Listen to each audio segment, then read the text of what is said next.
स्वागत है।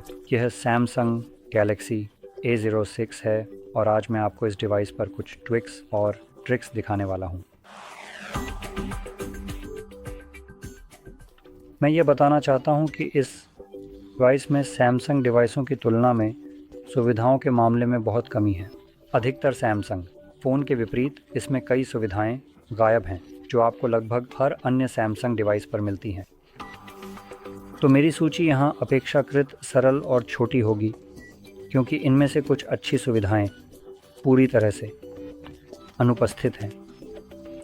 तो हम यहाँ डिस्प्ले में नेविगेट करके शुरू कर सकते हैं और हमारे पास लाइट और डार्क मोड के बीच बदलने का पहला विकल्प है जिसे आप सेटअप प्रक्रिया के दौरान कर सकते हैं।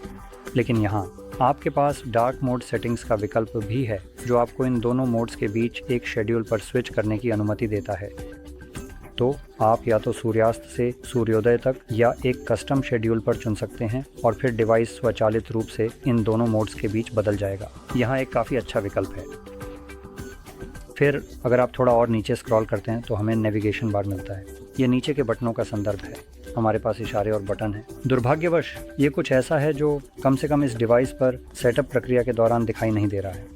तो अगर आप इशारों का उपयोग करना चाहते हैं तो आपको उन्हें खोजने के लिए वहीं जाना होगा। इसके अलावा अधिक विकल्पों के तहत जब आप उदाहरण के लिए इशारों पर स्विच करते हैं तो हमारे पास केवल बैक इशारे की संवेदनशीलता बदलने का विकल्प है। तो यहाँ कोई होम इशारे की संवेदनशीलता नहीं है, लेकिन मेरी जानकारी के अनुसार कोई अन्य डिवाइस भी ऐसा नहीं करता। और इसके अलावा एक विकल्प गायब है जो सैमसंग के पिछले One UI संस्करणों में मौजूद था, जो नीचे की इस घिनौनी बार को छिपाने का विकल्प था।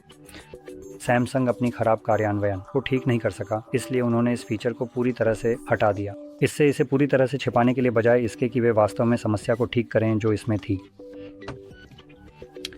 अब अगर हम फिर से डिस्प्ले सेक्शन में वापस जाएं और थोड़ा और नीचे स्क्रॉल करें तो हमें साइड बटन के लिए रीडायरेक्शन मिलता है।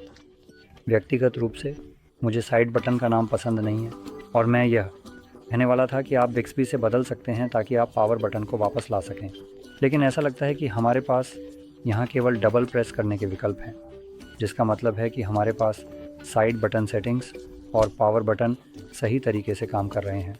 लेकिन इसके अलावा अगर आप इसे डबल प्रेस करते हैं तो आपके पास एक एप्लीकेशन खोलने का विकल्प भी है। तो आपको पहले इसे ऑन करना होगा, वहाँ हम हैं, और फिर आप जो भी एप्लीकेशन खोलना चाहते हैं उसे चुन सकते हैं। अब कभी कभी कुछ डिवाइस होते हैं जो आपको फ्लैशलाइट जैसी चीज़ों में बदलने की अनुमति देते हैं और हमारे पास यह यहाँ है। यह ज़रूरी नहीं कि एक एप्लीकेशन हो, ये एक टॉगल की तरह है, लेकिन आप इसे ऑन कर सकते हैं। और अब जब आप इसे डबल प्रेस करते हैं तो ये बस फ्लैशलाइट को चालू कर देना चाहिए। ये ऊपर नहीं खुलता, ये बस आपकी फ्लैशलाइट को ऑन कर देता है। ये कुछ ऐसा है जो मैं व्यक्तिगत रूप से काफ़ी बार करता हूँ, इसलिए मेरे लिए इसे सक्षम करना एक बहुत अच्छा विकल्प है। अब जब हम मुख्य सेटिंग्स में वापस जाते हैं तो हमें यहाँ होम स्क्रीन थोड़ी नीचे मिलती है और यहाँ हमारे पास होम स्क्रीन की रूप और अनुभव को कस्टमाइज करने के लिए कुछ विकल्प हैं। आवेदन पत्र, ग्रिड और इसी तरह। तो हमारे पास होम स्क्रीन लेआउट जैसी चीज़ें हैं। यह आपको ऐप ड्रॉवर और होम स्क्रीन के बीच में सभी ऐप्स रखने के बीच चयन करने की अनुमति देता है। अगर पसंद है इसे यहाँ चालू करें। फिर हमारे पास ऐप स्क्रीन ग्रिड है। ऐप स्क्रीन मूल रूप से ऐप ट्रे होगी।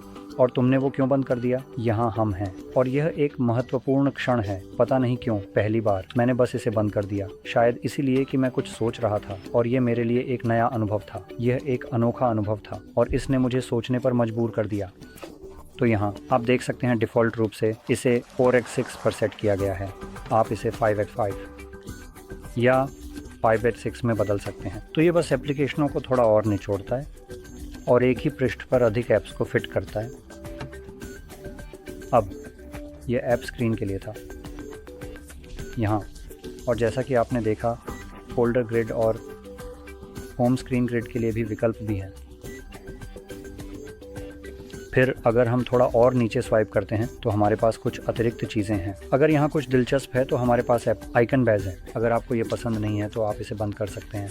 हमारे पास नीचे स्वाइप करने का अद्भुत विकल्प भी है। अरे मैंने कर दिया। नोटिफिकेशन पैनल के लिए अरे ये आजकल डिफ़ॉल्ट रूप से सक्षम है, पहले ऐसा नहीं था। अरे बुनियादी रूप से ये आपको अपने होम स्क्रीन पर कहीं भी नीचे स्वाइप करने की अनुमति देता है ताकि आप अपनी सूचनाएं खींच सकें। ये एक काफ़ी अच्छा विकल्प है, लेकिन अगर आप